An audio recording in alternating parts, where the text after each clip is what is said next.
सदगुरु अपने हाथों से अपने शिष्य का सजन करता है।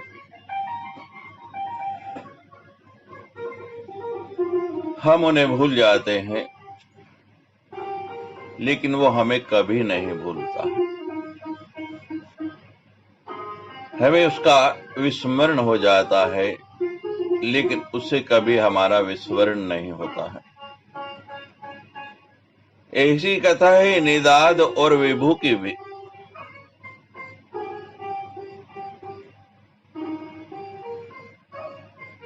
जाने लगा तो सदगुरु से कहा कि सदगुरु, संसार के प्रपंच में फंसकर मैं आपको भूल भी जाऊं, लेकिन आप मुझे नहीं भूलना। और सदगुरु नहीं भूले, उन्होंने पुनः आकर उसको बोध कराया।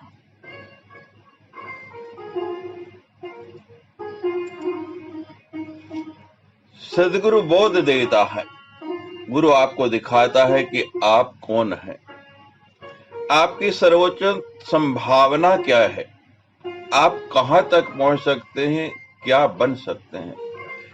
वह आपको स्वयं गहराई में उतरने और आपकी लक्ष्य प्राप्ति करने में मदद करता है।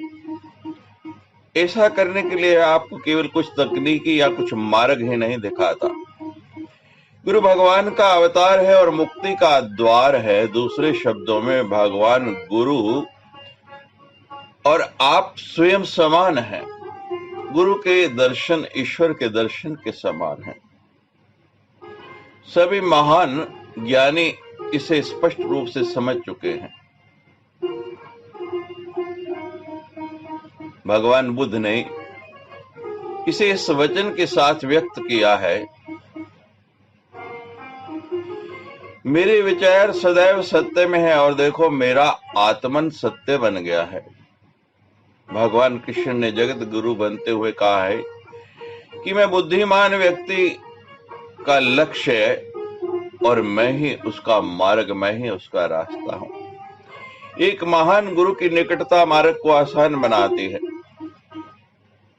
सदगुरु एक अनमोल उपहार है।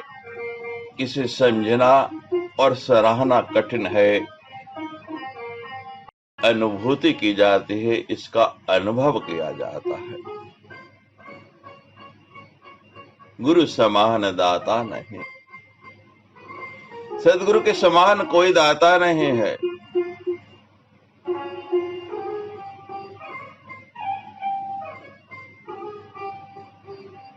विश्व गुरु पूर्णिमा मनाने जा रहा है इस वर्ष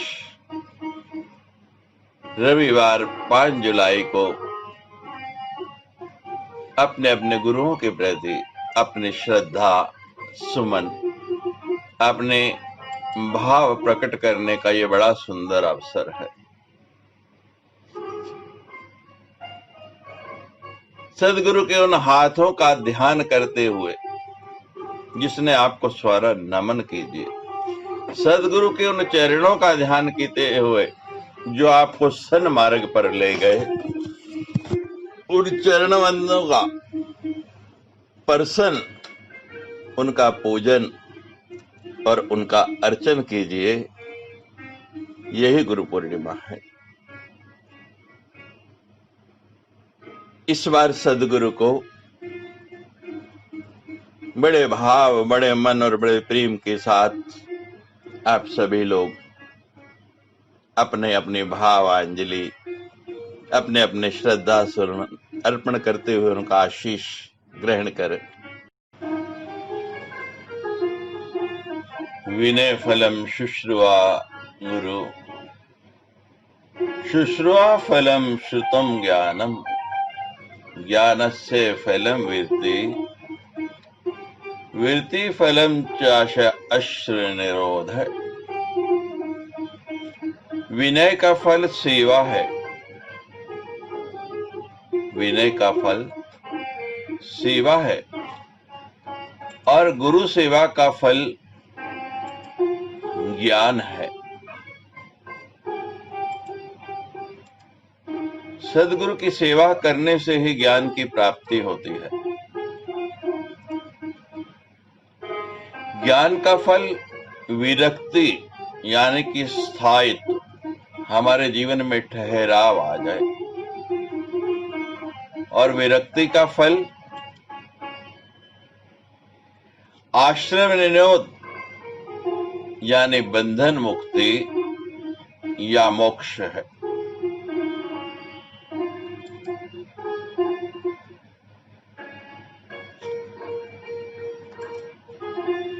अपने जीवन में गुरु के स्थान को बिल्कुल महत्व नहीं देता,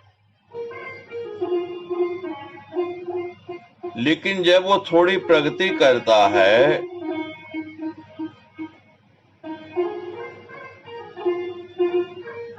तो उसे गुरु की कीमत समझ आती है।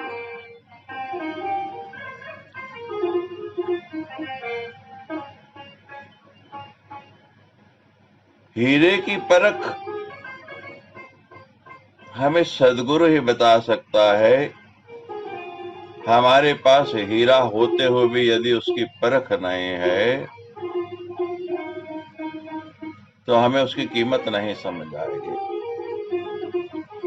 एक बार एक शिष्य ने गुरु नानक से गुरु के महत्व के बारे में पूछा और गुरुदेव ने जवाब दिया कि शिष्य के रूप में तुम जितने अच्छे बनते जाओगे, गुरु के महत्व के बारे में तुम्हारी समझ भी उतनी ही बेहतर हो जाएगी।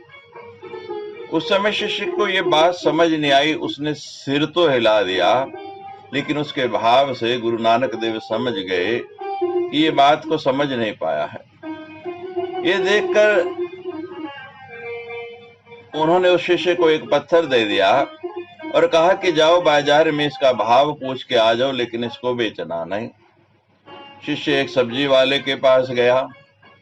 उसने कहा कि इस पत्थर तो हमारे बच्चे खेलने के काम आएगा, इसका हम 1 पैसा आपको दे देते।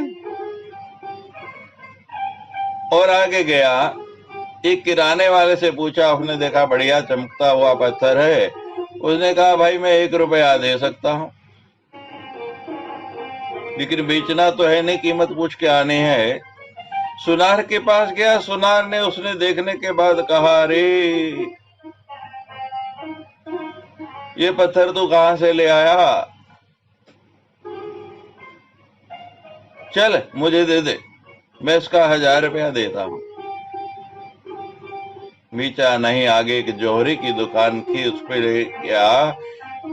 जवाहरात का व्यापारी था। उसने ऐसा पत्थर कभी नहीं देखा। ऐसा नायाब हीरा देखकर हैरान हो गया। कहते मैं 1 लाख रुपए देने को तैयार हूं, ला ये मुझे दे दे। कि बेचना नहीं। कहते मैं 5 लाख देता हूं। कहे बेचना नहीं। कितने 10 लाख देता हूं। सदगुरु मंत्र वही देता है। अब शिष्य की वृत्ति कैसी है? उस सब्जी वाले जैसी है, किराने वाले जैसी है, सुनार जैसी है, या जवाहरात जैसी है? सदगुरु ने हमको हीरा दिया है, हम उसकी कीमत नहीं समझ पा रहे हैं। हमें पारखी बनना होगा। जब हम पारखी बनेंगे तभी उस हीरे की कीमत जान पाएंगे। सदगुरु ने हमें अनमोल हीरा दिया है। शिष्य वापस आ गया, गुरुदेव के चरणों में गिर गया, उसकी आंखें खुल गई। सदगुरु हमें जगाने के लिए, हमें बोध कराने के लिए अवतरित हुआ।